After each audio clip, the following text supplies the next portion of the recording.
اور جو باتیں میرے بڑے بھائی راجہ قیوم صاحب نے اس نیچے والی میٹنگ میں، بڑی میٹنگ میں جس میں ہم نے اعلان کیا تھا، وہاں کی تھی، جن آیات کا حوالہ دیا تھا، اور جو ووٹ کی مقدس امانت کے لیے ہمارے مذہب میں ہے، اس کو مد نظر رکھتے ہوئے، اور سچی بات یہ ہے کہ یہ بتاتا چلوں چودھری صاحب کو بھی کہ یہ پورا گاؤں جو ہے یہ میرے کزنز کا ہے، ہم آپس میں بھائی ہیں۔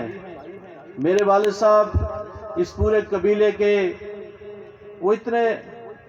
مشکور اور معترف، اور اتنا زیادہ ان کو بھروسہ تھا۔ اور یہ آپ کو بتاؤں کہ ہر قبیلے میں کچھ اچھائیاں برائیاں ہوتی ہیں، کچھ کمزوریاں ہوتی ہیں۔ ہمارا یہ جو قبیلہ ہے سمل کے مقام پہ، یہ وہ دلیر لوگ ہیں کہ جو بات کرتے ہیں اس پہ ڈٹ جاتے ہیں۔